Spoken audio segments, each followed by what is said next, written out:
За сайн байцгаана үзэгчдээ, энэ удаагийн хаа завтны сөрөглөг маань эхэлж байна. Тэгээд энэ удаагийн дугаараараа бид бүхэн та бүхний сайн мэдэх Oppo Custom сахыгаа оруулахаар гараж дээр нь хөрөлцөн ирээд байна.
За зорж ирсэнд баярлалаа.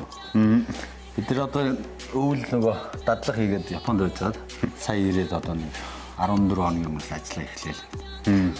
Энэ захиалгатай ажлууд маань Ер нь бол яг үзэгчд маань одоо хүмүүс маань лав байхаг ерөнхийдөө түүнэн хийдэг гэдгээр нь аюул сайн мэднэ. Тэгэхээр яг та одоо энэ удаагийн нэвтрүүлэг дээр маань яг автомашины түүнэн ер нь ямар байдгийг тэгээд яг энэ талаар ихтэй бас нэлээд аюул гой дэлгэрэнгүй танилцуулаад тэгээд ер нь бас энэ түүннийг та өөрөө яаж анх сонирхож эхлэв яг энэ үнийг анх зөнөөс оролдож игээд түүнэн хийж эхлэв энэ талаар ерөнхийдөө та яриач.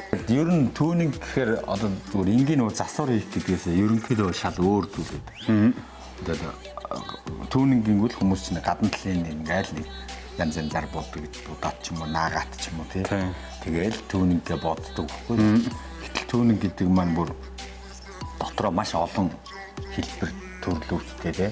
Машин чинь ингээл стилээрээ бас маш олон янз. Тэр болгоныг бид нэр зүгээр яг ингээд утгаар нь хүмүүс бас нэг зөв ойлголт одоо төрөөсөө хүлээж авдаг болоосоо харддаг болоосоо тий. Тэр талаас нь одоо ингээд 10 оноос хойш яг энэ түүний чиглэлээр бид нар засвараа хийгээд өнөөдрийн байдлаар байгаа 5-6 жил явж байна.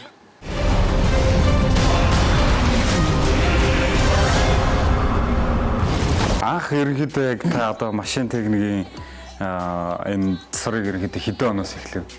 Ер нь одоо хүмүүсийн мэдхээр бол одоо 10 жилийн багш байсан гэж ярьдаг те. Энэ төлөө одоо бас яг яаж яваад энэ салбар руу ороод ирэх бас энэ талаараа танилцуулаач. 6-7 дугаар ингээд багтаад тэр үед нөө мотоцикл гэж юм айгүй цөөхөн тийм үед л одоо манай аав надад нэг Палнит 2 гэдэг мотоцикл унжээ гэдэг өгчээсэн.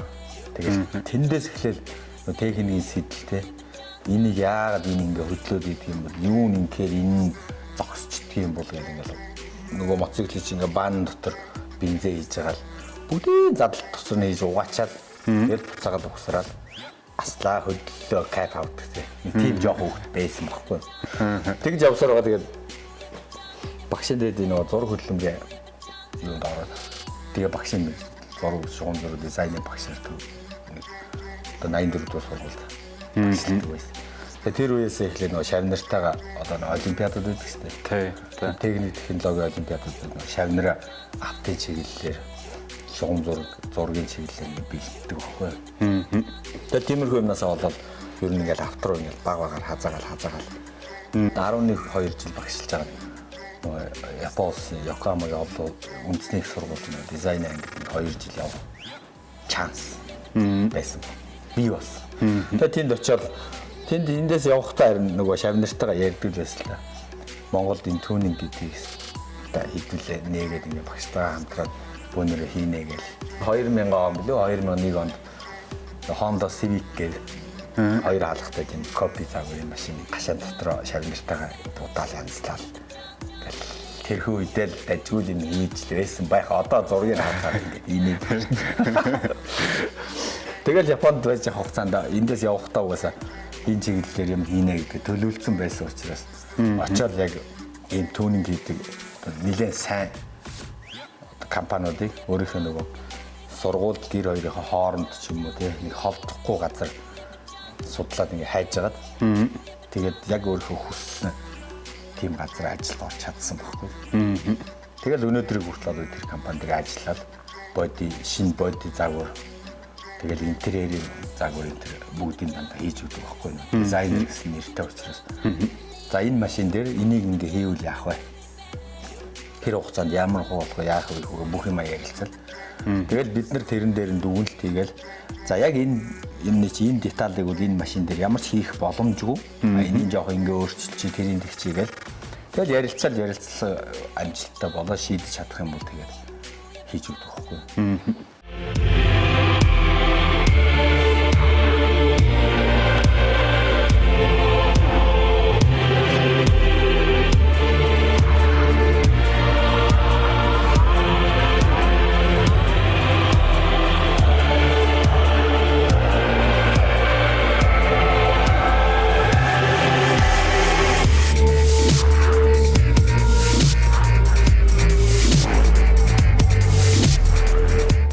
Монголд яг энэ custom төрлийн ерөнхийдөө баг дагнж ажиллаж байгаа барал ганц хүн гэж хэлж болно шүү дээ. Тэгэхээр ер нь яг таны одоо хийж байгаа болон ерөнхийдөө Монголын custom хөгжил ер нь Японы одоо яг тэр түүнингийн хөгжлөд тэр нь харьцуулаад харахад ер нь хоорондоо хэр зөрүүтэй байдаг вэ?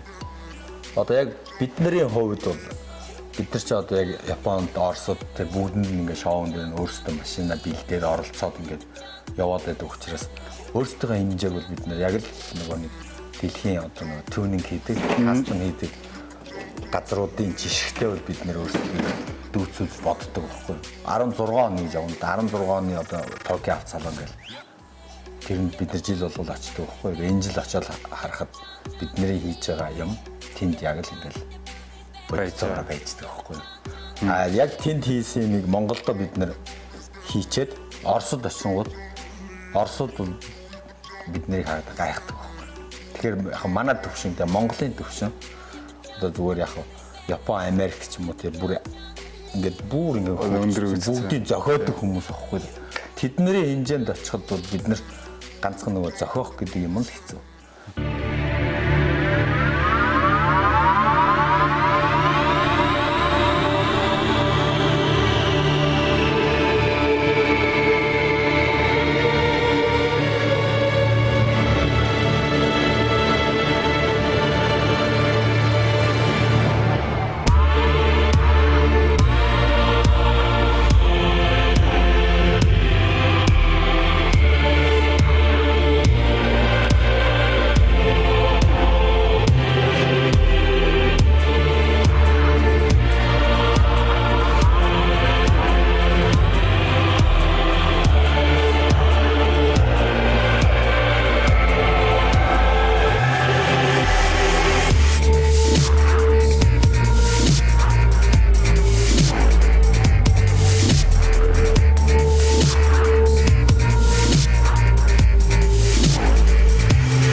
Машины ерөнхийдөө түүнинг гэхээр ерөнхийдөө зөвхөн нөгөө гадна талын одоо боди гэж ярьдаг шүү дээ. Тэрүүнийг л ерөнхийдөө гэж ойлгодог. Та яг энэ тал дээр ерөнхийдөө түүнингийн талыг ерөнхийдөө яг ямар түүнинг байдаг машин дээр хийх боломжтой хийдэг. Тэр талаар нь бас нэг ангиллуудын манай үзэгчдэд тайлбарлаж өгвөл. Одоо манайхны хувьд ер нь бол яг ингээд түүнинг кастом гэж ярингууд ганцхан спорт машин гэж ойлгодог байхгүй.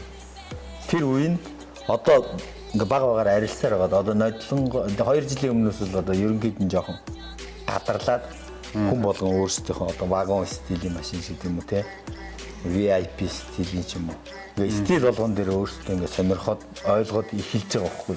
Тэрнээс ямар нэгэн тэмцээнд Монгол боллоо гэхэд асар гоё янзлсан вагон стилийн машин, VIP машин, спорт машин ингээ тавьсан байх юм бол спорт машин л төрүүлэн цаа. Тэрээс VIP дээрс асар их мөнгө зараад асар гоё түүнг хийсэн байсан. Тэр хийж тоохгүй. Ийм байдаг байхгүй. Бусад оронд бол яг төрлөөр одоо түүнийгийн тэмцээн боллоо гэхээр за VIP төрөл, инженерийн төрөл, вагон стил, DX, мотоцикл, дугуй гэл ингээд бүгдөө төрлөөс нь ингээд хийдэг болохоор хинч өөрийнхөө дуртай юм дээр мөнгөө зараад цагаа зараад гоё болгож чадах. Манайд ч юм болохоор зөвхөн спорт төрүүлэл гэвэл спорт машин дээр л янзлахгүй хэцүү болчихсон. Би өөрөө тэрийг сайн мэддэг. Өөрөө ч олон тэцээ дардаг. Машины салаан талаасаа бас айгүй гой янз тоноглоод байдаг шүү, түүнэнгүүд байдаг. Тэгээд Audi түүнэн энэ төр байдаг. Яг энтлийнх нь иргэд төрлүүд нь одоо жишээлбэл энгийн машин дээр хийх боломжтой тийм түүнэнгүүд нь ямар түүнүүд байдаг. Түүнэн гэдэг юм нэг машин дээр аваад үзэх юм бол юу байдаг вэ гэх тийм. Яг энэ талаас нь юм уу. Жишээлбэл нэг машин байлаа гэж бодоход тэрний одоо гүзүү дээр нь ажилтдаг гадна экстрээр түүнинг те боди кит ч юм уу тэгэл одоо юу гэдэг өнгө буудаг гэл ингээд бүх юмнууд нь гадна тал нь орчихно гэсэн. За тэрний дараа болохоор интерьер буюу дотор талын манайхнаар салон гэдэг шүү дээ. Тэр тэрийг ингээд бүгдийг шийдэх гэсэн. За тэрэн дотор нь юу гэдэг арьсаар бүрэх үү, даавуугаар бүрэх үү, нэмээд нааш нь төвлөгөөр янзлах уу, 4 сандлын 2 болгох уу ч гэдэг юм уу те. Эсвэл дээрээс нь телевизор буулгах уу, доороос нь гаргаж ирэх үү гэдэг юм уу. Тэр болгоныг бодно гэсэн. Гэхдээ машин дотор юм хийнэ гэдэг маань эргономикийн шаардлагаас асар том юм байдаг байхгүй дизайн дотор. Хүнтэй харьцдаг харьцаа хэмжээс тэр тулгуурлаж хийдэг байхгүй. Тэгэхгүй одоо нөгөө зарим нөхдөж ингэдэг. Дотор талынх нь одоо 4 алхахтай машиныг 2 алхахтай болгоод тийм үү? Тэгсэн мөртлөөс урдлынхын сандлыг 4 алхахтай машины сандал тавьчихдаг байхгүй. За тэр ямар аюултай вэ гэхээр нөгөө машин дотор чинь гал гарах ч юм уу янз бүрээр ингээд гинт янз бүр боллоо гэхэд нөгөө дотор хүнээ гаргах боломжгүй болчихсон. 2 алхахтай машины чинь урдлын алга одоо 2 хаалганыхаа хойдлын хаалганыхаа талыг оруулсан урт хаалга байдаг. Тэгээ онгоогоо сандал урагшаа буунгууд өөрөө ингээд сандлаад урагшаа дагаад хөдөлдөг байхгүй. Тэгэхэд нөгөө жирийн машины сандал тавьчихаар чинь нөгөө гүүхгүй шүү дээ. Заавал бариулын барьж гүүх, бариул нь хугараа унтсан байл яах вэ тийм.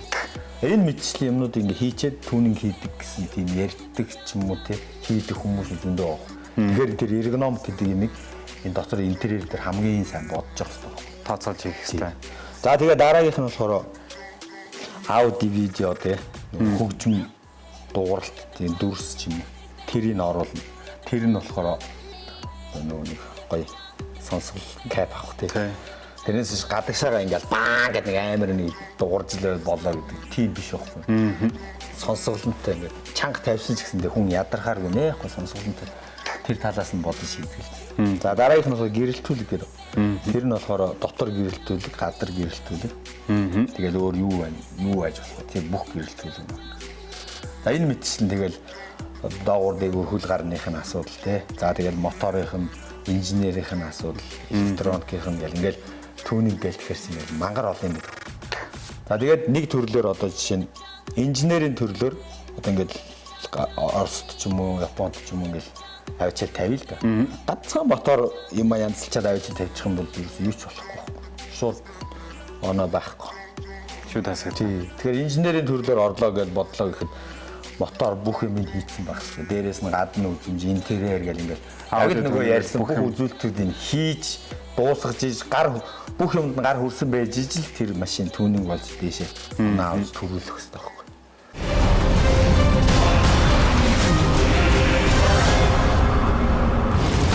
Оросын тэмцээн уралдаан ирэхэд ямар хөө байд юм бэ? Тэгээд та бас тэн дээр ихтэй хэр амжилттай оролцож тэр талаас бас сонирхол бол бидний нэг зорилго байдаг байхгүй юу? Одоо юу гэдэг юм? Олон улсын тэмцээнүүдэд дэлхийн гоё тэмцээнүүдэд өөрсдөө хийсэн машиныг аваад очиод оролцсон гэсэн тийм төлөвлөгөө угаасаа байдаг байсан байхгүй юу? Тэгээ тэрний хамгийн ойрхон боломжтой нь Оросд болдог Байкал мотор шоу гэдэг олон улсын тэмцээн багхгүй юу?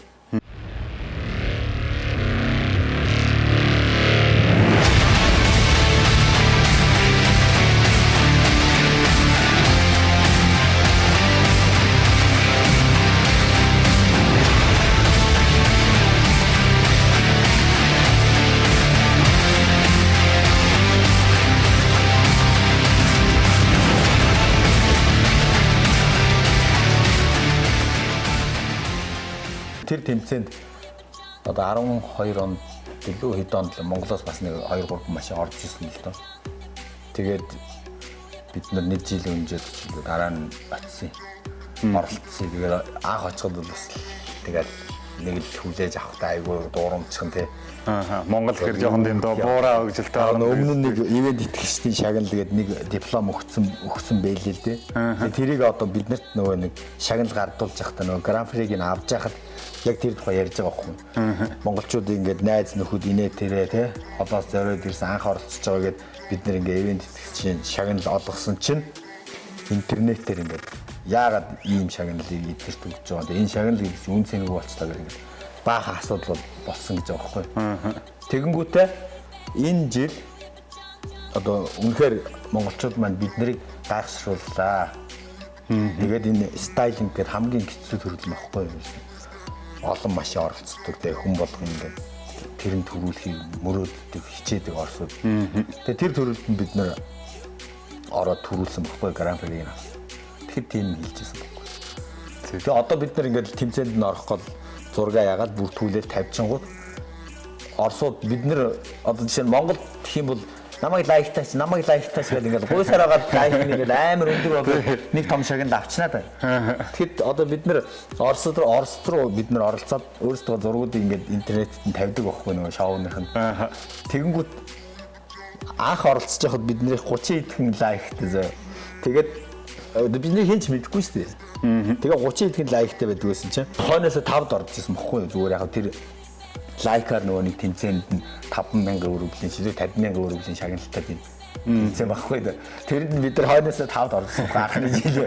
Тэгсэн мөртлөөс яг шоун дээр нь бид нэр гран приг нь авч ирсэн бохгүй. А дараа жил нь бид нар нөгөө интернет ингээд байршуулгууд дээрээс 8 бичиж байгаа бохгүй нөгөө юугаараа 400-500 лайк байхгүй.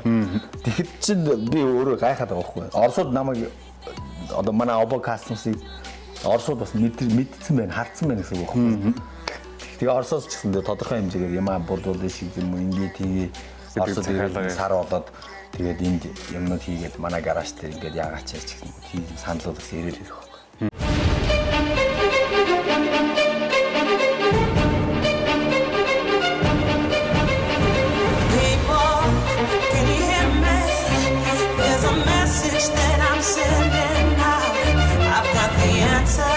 To all your problems, and tonight I'll be singing it loud. Just surrender yourself to the rhythm. Put your hands up in the sky. Feel the energy deep inside your system, and leave this world behind. Leave the world behind you.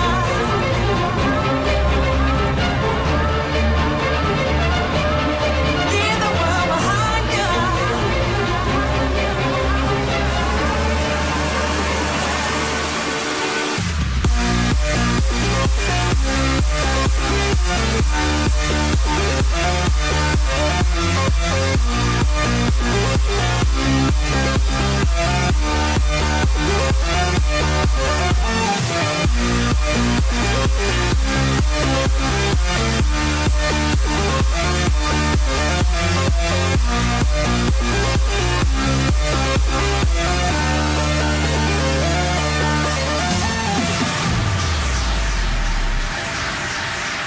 И начнем с участника из Монголии и с его потрясающего минивэна. Не ехать в Монголию, в Улан-Батор. Все сделать сам в своем гараже. Машина это экстерьер, 3D краска, трудные технологии. Это внутри это все кожа. Мой второй дом. Пастуки. Ну, супер автомобиль. Супер салон. Здесь даже написано: снимайте обувь, прежде чем зайти на этот... Друзья, не всем, наверное, видно, там еще плазма стоит. В нем плазма большая, по-моему, где-то на 21, да. И в нем же приставка, там сидит мальчик. Ребята, почему они не здесь? Такие красавицы приехали специально на Майдан Мудашкова. Выводили аплодисменты мужчины. Очень крутой автомобиль. Можно посидеть чуть-чуть? А я обувь не сниму. Можно? Да, можно. Стас, заходи. Оба! А девочек можно? Девочек нельзя. Стас, почему все так? Почему все всегда тебе? Еще. Почему я сзади мотоцикла? Давайте Почему? садитесь, потусим, да? Опа! Почему монгольские девчонки с тобой в салоне? Отлично, здравствуйте. Пока, Стас. Друзья, давайте попрощаемся с этим человеком. Как один. Давайте тусить, привет. Стас, ну как там вообще, расскажи. Так, здесь скучно. Здесь, Гарик, не ходи сюда, здесь не так А я вижу, интересно. там HDD проект. Вот такая она дружба народов, друзья. Ой, крутой автомобиль. О! Стас, ты вспотел, я вижу. Я устал, теперь твоя очередь. Давай, на вечерок. Тебе приятно. Можно я. Друзья мои, шикарный автомобиль, прекрасный автомобиль, наши гости из Монголии. Ваши Вау, боже мой. Селфи. Ты сел мне на ногу. Что оба кастом. Здравствуйте, оп! Стоп. Да, лучше. Нормально, не надо заезжать. Ваши аплодисменты, друзья. Номер 480. Улан-Батор, Монголия, наши друзья. Ну что? Да не надо, не надо. Она низенькая. Я лучше отойду. Не надо. Друзья, наши иркутские, аплодисменты нашим гостям с Улан-Батора.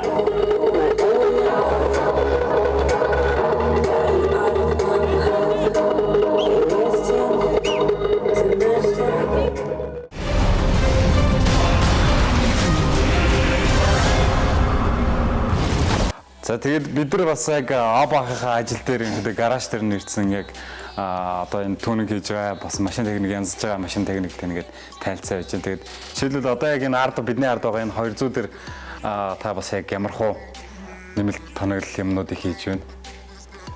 За энэ машин дээр болохоор ерөнхийдөө яг урд нь ингээд фендер энтер хийгээд янзлсан байсан баггүй. Тэгээд бидний зүгээр будгийг гоё болгоод буцаад одоо өндөрлөгөө хийгээд өндөрлөгөөг хийнгүүт чи аянда машин чи өөрөө ингээд бүхсэн татварг нь богиндод гүйдэг байхгүй юу. Тэгээд тэр гүүгээд одоо юу гэдэг эргэлтэн дээр ч юм уу бүхсээ шийдээд онхолдох магадлал нь аяг өндөрсдөг байхгүй. Тэгээд тэрийг янзлахын тулд одоо бид нар нөгөө доод хөндлөн гар дээр татвар богиносгож урсгалдаг тийм юм хийж өгөх. Тэгээд өөр өнгөлгөө гэрлүүдийн смоктох гэл ингээл чимэглэлийн нэг тийм ажлууд ерөнхийдөө давхар хийж өгöd. Тэгээ нэг гоё болоо гараад ирлээ. Зэ. Одоо шийдэл фендер гэдэг нь ерөнхийдөө бас үзэгчтэй тайлбарлаж хэлэхэд карлан дээр ингэж өргөсгдөг тийм нэмэлт карлаа байгаа. Одоо ер нь ингэж ойлгодог байхгүй хүмүүс дугууг нэг гой харагдуулах гад ч юм уу гадагш нь банд өргөн дугуй тавьчихдаг шүү дээ. Тэгээд ярьдаг шүү дээ. Тэр чинь болохоор маш олон юмнууд агуулдаг байхгүй. За нэгдүгээрт нь яг гоо тэгээ гоё ган өргөн харагдуулъя л та. Хоёрдугаарт нөгөө машины тэнцвэр тэр тал нь илүү давмгай байдаг. Тэгээ гадагшлчингууд нөгөө дугуйч илүү гарчиж байгаа учраас ингээд шавхаа цацаад ингээд ер нь тэгээд үзүүлж талаасаа болно шүү дээ. Тэгээд тэрэнд нь тааруулаад одоо жишээ нь 3 санж 5 санж 8 санж гэх фендерүүд ингээд зохиогоо хийгээд. Энэ иргэдэд зохиосон фендер байна уу эсвэл зориултын юм фендер байна уу? Өөр газараа хийлгсэн гэсэн. Нэг Оросын нэг юг дуурайж хийсэн. Монголчууд бас ийм нэг хийгээд байгаа шүү дээ энд ингэж юу.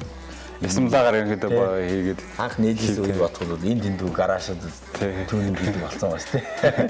Ер нь бас нэлээд манайхан шиг навэстэл тийм хараад шууд дуурайгаад хийчдэг. Тэгээ одоо жишээлбэл ингээд дугуй ингээд гадагшилсан илүү гарцсан байлаа гэхэд одоо Японд бол онцлогонд хийсдэггүй. Ингээл дээрээс нь юм унгаж үзэл дугуй тэгэллээ бол баяртай гэж гаргацдаг жишээтэй. Тиймэрхүү байдаг аахгүй.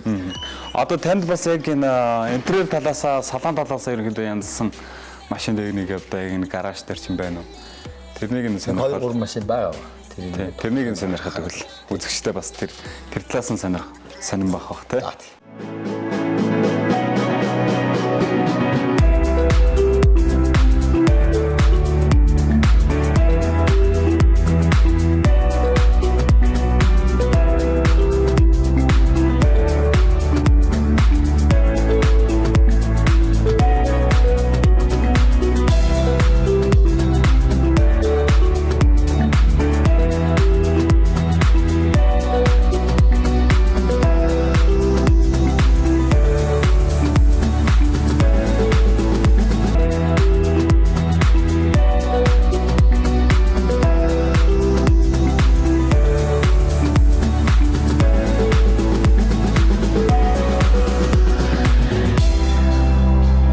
үзэгчтэй бид бүхэн бас дараагийнхаа нэг машиныг танилцуулахад бэлэн болсон байна. Тэгээд Obo Customs-ийн инженер отхоод байгаа бид бүхэн энэ машиныг яаж янзсан энэ талаар бас танилцуулахаар хамт сууж байна.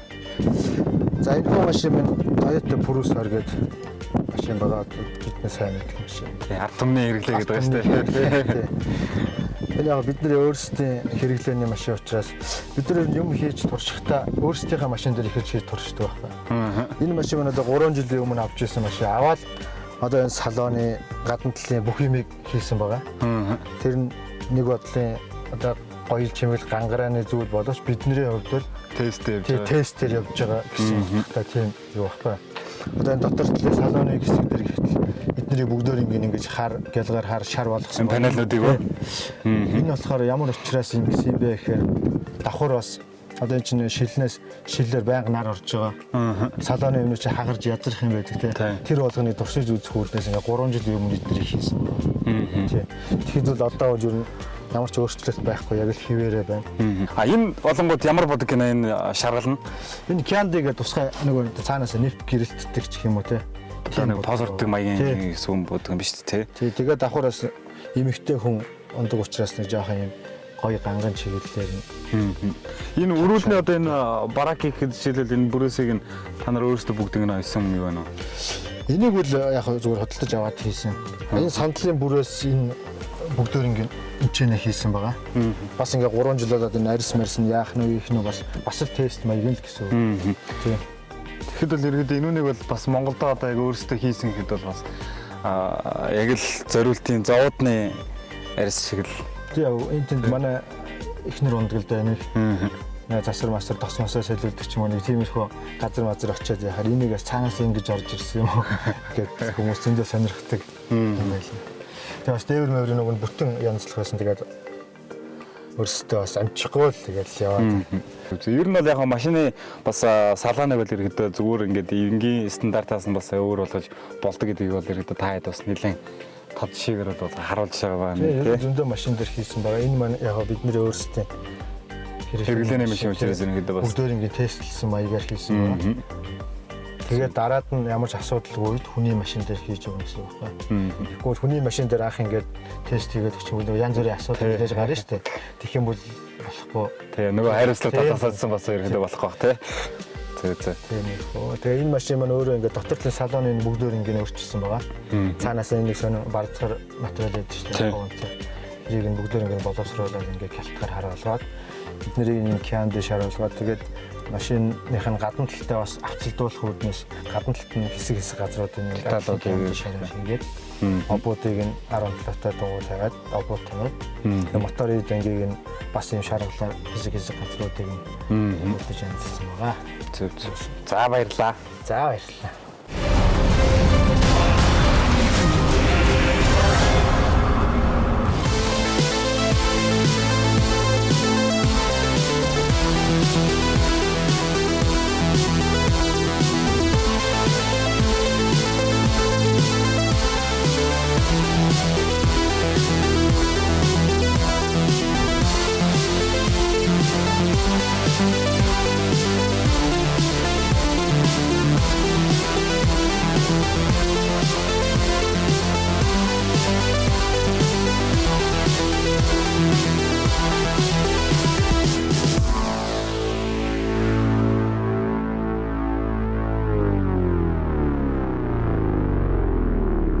Би дандаа тэмцээнд орох болгонд дандаа аврагтай таард ядраа. Орос тэр Монголд ч тийм дандаа зөргөөтэй таа. Эргээр тааруулаад идэв юм уу? Таарид чөв төвшнэг юм биш үү? Зөрг тааруулаад идэв шүү. Сая бас азаа таваас тааруулсан. Сая азаатаа гарсан юм уу? Дандаа аврагтай таард. Яа. Саяныхыг биш яриаг нь оруулж. Яриа нь орохгүй байх. Гэхдээ хаа завтны нэвтрүүлэг маань үргэлжлэж байна. Тэгээд бас Obo ах маань иргэд түүнэн хийхээсээ гадна иргэд дрифтийн тамирчин гэдгийг нь бас хэн болгоныг сайн мэдэхгүй. Тэгээд одоо яг Obo ах тэр дрифтийн машин дээр ороод ирсэн сууж байна. Тэгээд энэ хүн машин дээр иргэд та бас хийсэн түүнэн иргэд энэ кастомсгаа талаар бас үзэгчтэй танилцуулаач.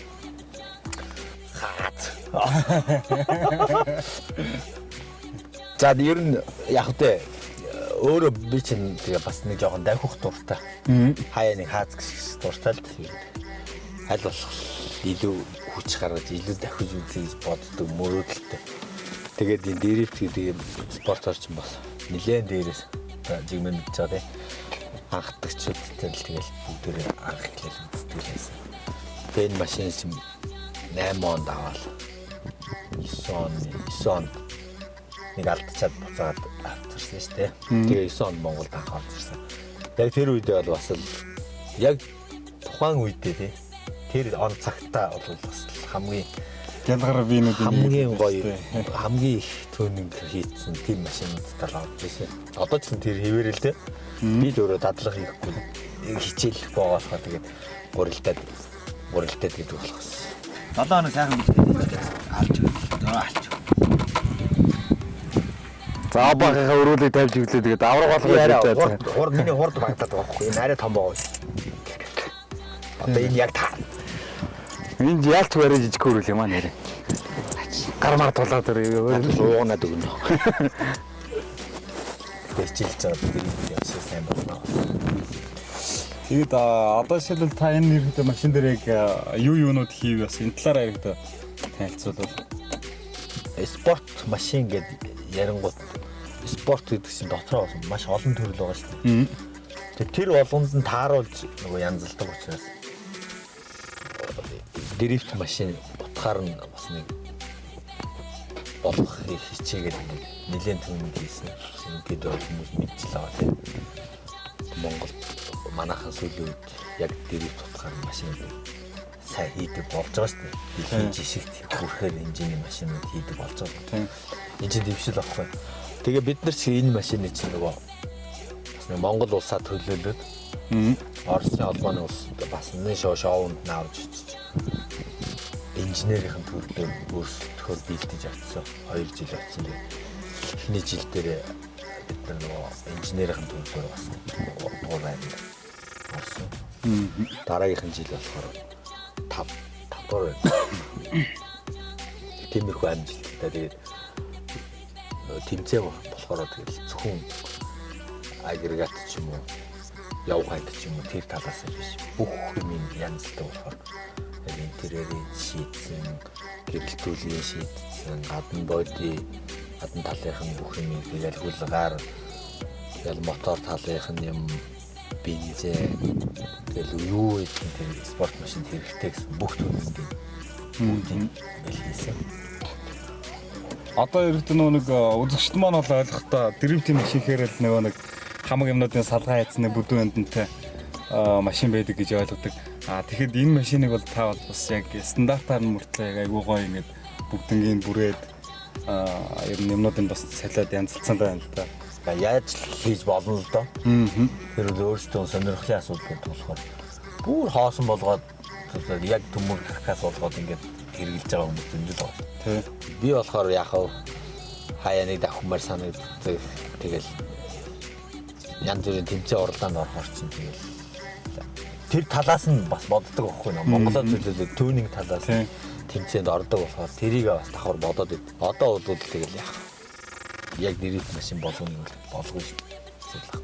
За тэгээд үзэгчтэй бас та бүхэндээ Obo Custom сахихаа бас янзсан машин регнүүдийг бүгднгийн танилцуулаа. Мөн дээрээс нь өөрийнх нь тэмцээн уралдаанд оролцдог дрифтийн машиныг бас та бүхэндээ танилцуулаа. Тэгээд Obo ах маань бас Монголд автомашины яг кастомсын төрлийг хөгжүүлж яваа бас юм мундаг инженер аваа. Мөн дээрээс нь олон улсад бол Монгол улсынхаа нэрийг гаргаж олон тэмцээн уралдаанд оролцсон амжилттай орж ирсэн ийм ах байгаа. Тэгээд өнөөдрийн нэвтрүүлэг маань та бүхэн таалагдсан байх гэж бодож байна. Тэгээд дараагийн нэвтрүүлэг дээр бид бүхэн бас Obo-ийнхаа тусгаалan тоногж Орос улбаны улсын Байкал мотор шоунд Гран При шилдэг шагналыг нь хүртсэн машиныг танилцуулах болно. Тэгээд бид нартай хамт байгаарай.